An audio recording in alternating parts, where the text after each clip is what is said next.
Time and temperature, brought to you by your local Honda dealer. The Live Viper 6 Skyview Network, sponsored by Terry Lambert Hyundai.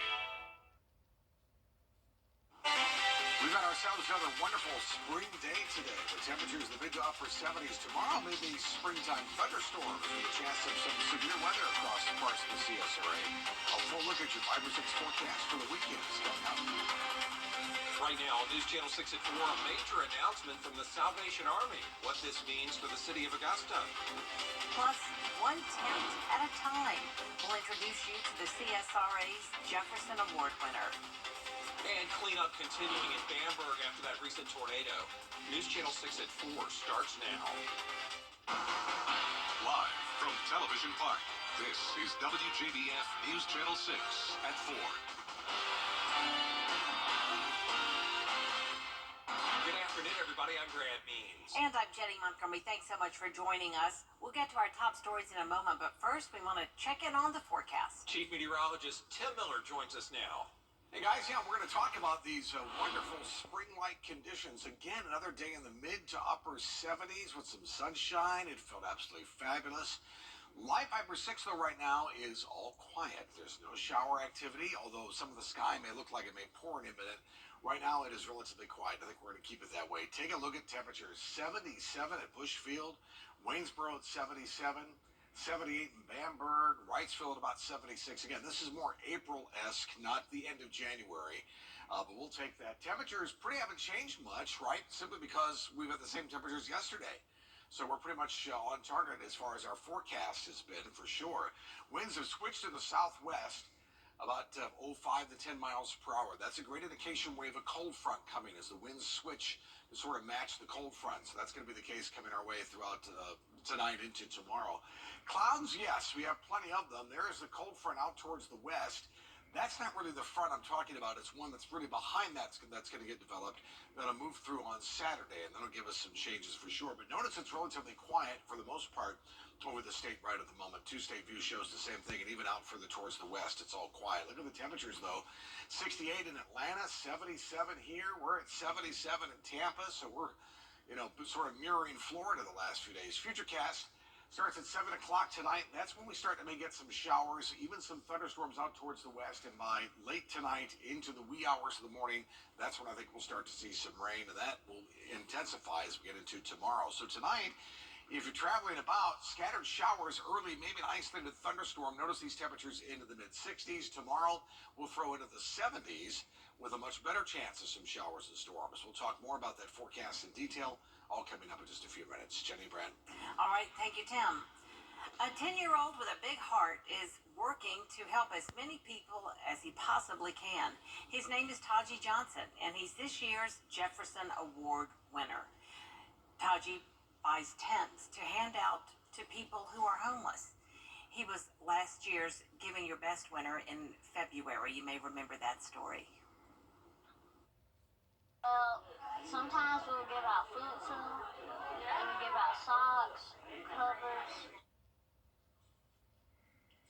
Taji and his folks will head to New York City to compete at the national level. He'll represent the CSRA in the National Jefferson Awards. An update now on a story we brought you earlier this week. The Georgia Senate has passed a resolution to form a study committee to improve caregiver services. 5 members of the Senate are going to be appointed. The Lieutenant Governor will do that. Then they're going to study the conditions, the needs, the problems that caregivers in Georgia face. They want to make sure they have all the resources they need to do that job for their loved ones. Well, today, volunteers in Bamberg are cleaning up after a tornado tore through the small town a few weeks ago. It's part of the city's effort to keep Bamberg beautiful. FEMA and the Department of Transportation have assessed damage to the buildings. It's going to take more time to clean up, but members from Denmark Tech, Edisto Electric, and the City Council, you see them out there picking up debris left by that storm. Well, a lot of our employees live and, they work for us, our Edisto Electric Cooperative, and they live in the community. So to give back to the town of Bamberg and to help this community out, it's a sense of pride. It's a sense of being together and just pulling through. The deadline to file insurance claims is February 8th. The total cost of the damage will determine whether the city gets federal funding. We're learning more about the Aiken County Superintendent selection process. It's for the upcoming school year when King Lawrence retires. There are 3 finalists: Dr. Chan Anderson, the superintendent for the Chesterfield County School District; Dr. Amy Edwards is Chief Instructional Officer for Aiken County Schools; and Dr. Corey Murphy, the Chief Officer of Operations and Student Services at Aiken County Schools. Each candidate has to go through one more round of interviews before a decision is made. I think the board's looking for a visionary leader that is committed to educational excellence, innovation, and a collaborative approach. I think, we value in a superintendent someone that has a strong educational background, proven leadership, and will inspire others to make progress for our students. The public will have a chance to meet the finalists at a reception on February 3rd. It will be held at the new Aiken High School Auditorium at 1 in the afternoon. The final interview will be on February 6th. The school board hopes to make a decision soon after. Coming up, new technology to detect lung cancer. How a robotic arm can help patients. Well, tell you what, we look at the calendar to find out what month it is, because it feels more like April than it does the end of January with these temperatures in the mid-70s. A look at your Viper 6 forecast. That's changing. All coming up. WJBF.com/cold case. Cold Case Project. Only on News Channel 6. A new technology in Illinois is helping doctors detect lung cancer in its early stages. It's called robotic bronchoscopy. It allows them to find the nodule in question, see whether or not it's cancerous, and biopsy and diagnose more quickly. Treatment can then start within weeks rather than months. A small camera attached to a robotic arm will make its way through the lung to find the problem nodule. We're getting a lot of help from the computer. We're getting a lot of help from the patient's CT data to help us draw a map of the inside of their lungs and plan a way to navigate to the targeted area. And that Illinois hospital is celebrating 100 successful procedures with the robotic bronchoscopy. Well, sometimes when you're feeling down and you need a little energy boost, you might reach for a carbonated drink or some sort of processed snack. Convenient choices, yes, but they could be having long-term impacts on your health, as Jay O'Brien reports. Recent research revealing a concerning connection between ultra-processed foods and cancer. In a study of more than 450,000 people, researchers found with every 10% increase in the amount of ultra-processed foods that someone ate, there was a 23% higher risk of head and neck cancer, and a 24% higher risk of a type of esophageal cancer. Ultra-processed foods include candy, chips, and soft drinks that have lots of ingredients and many additives. Body fat also contributed to the risk of these cancers, but it only had a minor role. The message: the foods we choose can significantly impact our health. Try including more whole, less processed foods like vegetables in your diet when possible. That has a number of benefits on your health. If you're concerned about diet and cancer risk, you should talk to your doctor. With this Medical Minute, I'm Jay O'Brien. I'm attorney Jamie Casino. It's me right now. New year, new sofa. New year, new dining room. New year, new furniture now at Interiors Market. Want new trendy furniture, rugs, and accessories without having to rob a bank? Then you need to hurry into Interiors Market. Take advantage of our unbelievable prices and you can get it all with 12 months, no interest. Hurry into Interiors Market and let us help you make a whole new room.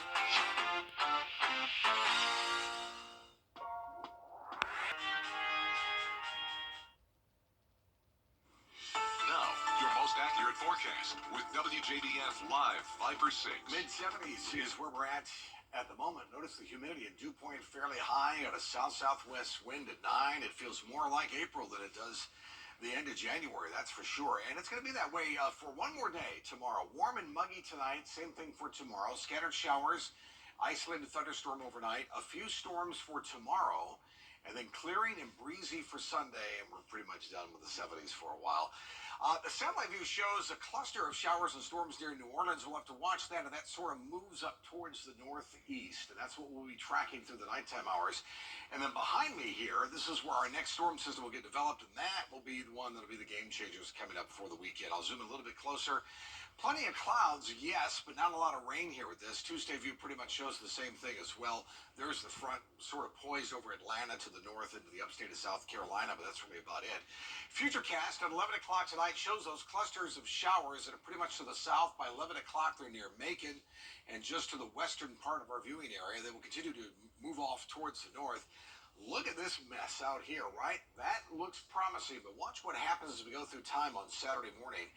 It somewhat falls apart and moves towards the south. I still think we'll get a chance of some scattered showers, maybe a decent rumble of thunder Saturday night. But it looks like the heavy activity just sort of bloop, goes away. The front moves on through on Sunday. So it'll be breezy, turning much cooler for Sunday. So the wind certainly will pick up for Sunday. We'll notice the difference. The Storm Prediction Center has a northern part of our viewing area under a marginal risk of severe weather. This would be for tomorrow. Nothing yet for the rest of the viewing area. And I think that's probably makes more sense for the northern areas than it is anything else, as these storms will pretty much fall apart. Tomorrow morning at 5 o'clock, scattered showers. We already looked at tonight. We'll have some scattered showers, maybe an isolated storm, no severe weather. This is updated as we go through time, but it stops at noon here, and we'll continue that trend as we go through much of the next at least 36 hours. We'll update this model trend here coming up in the next update for sure. Temperature 75 for tomorrow, 64 on Sunday. Notice we'll sort of bob up and down here near the average as we go through the next several days. Tonight, scattered showers, maybe an isolated thunderstorm. We'll do an overnight low temperature around 60 degrees, still far well above where we should be for this time of year. Showers, scattered storms tomorrow, not a washout by any means, but especially late afternoon. Look at those temperatures again in the mid-70s and even upper 70s in some places tomorrow. Skies will start to clear on Sunday. It'll be breezy, 64, and then 58 again for Monday, Tuesday, and Wednesday with plenty of sunshine. That's your forecast. All right. Thanks, Tim. Coverage you can count on continues now with the Salvation Army looking to expand to continue providing hope for people in our community. The building at 303 Hale Street is where the Salvation Army plans to build a shelter and expand its ability to provide the community everything it needs. The Center of Hope has been serving the Augusta area for 50 years. This new facility will provide more space as the demand for shelter has increased. Homelessness, quite an issue in our community, and the Salvation Army is always there to help. The goal is to be able to place us in a position where a number of the nonprofits we're already connected with and working with are right there in that vicinity, and being able to make it easier for those experiencing homelessness to be able to get to those nonprofits from our Center of Hope. And so that's all part of the thinking and processes of why move from here to over there. The nonprofit is in the early steps of the new building project, but is still looking for all kinds of donations. We have ways you can help on our website, WJBF.com. Still ahead right here. A couple meets, dates for a time, and then they go their separate ways. But their love story doesn't end there. We'll tell you about it after the break. Ready? It's happening right. Over the years, thousands of people have gotten their hands on one. And who knows, you could be next. Win your very own Good Morning Augusta coffee mug at WJBF.com/coffee club. Sponsored by Honda Cars of Aiken. Well, it's a love story too sweet not to share. 90-year-old Bill Hassinger and 92-year-old Joanne Blaken met on a school bus back in the 1940s. They dated for a while, but went their separate ways after Joanne graduated. They both married other people, each had 3 children. And thanks to Joanne's daughter, though, the two crossed paths on social media in 2022, 1 year after Bill's wife died. They decided to meet up to try to relive old times, and things are going well. Last time we checked, never too late, is it? That's nice for them to reconnect after 3/4 of a century. Unreal. All the best to them. And we appreciate you so much as well. That is it for News Channel 6 at 4 o'clock. A lot more coverage coming up at 4:30.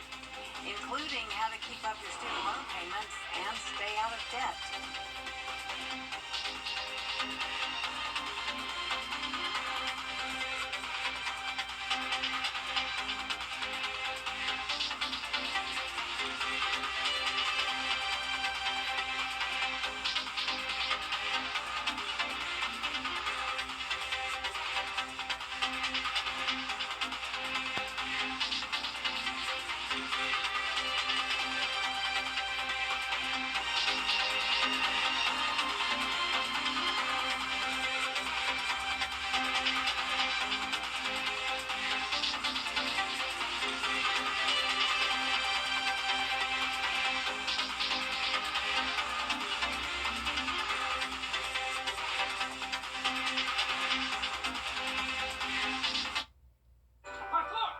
You know, you got it pretty good. Streaming this much stuff was never this easy. Nice eye thingies. They're collagen boosters. Get internet on the Xfinity 10G network made for streaming for $20 a month for 12 months. And Add Now TV for $20. It's the best value in live TV and streaming. You guys like this show too? Yes, chef! Get way more into what you're into when you stream on the Xfinity 10G network. Ready? It's happening.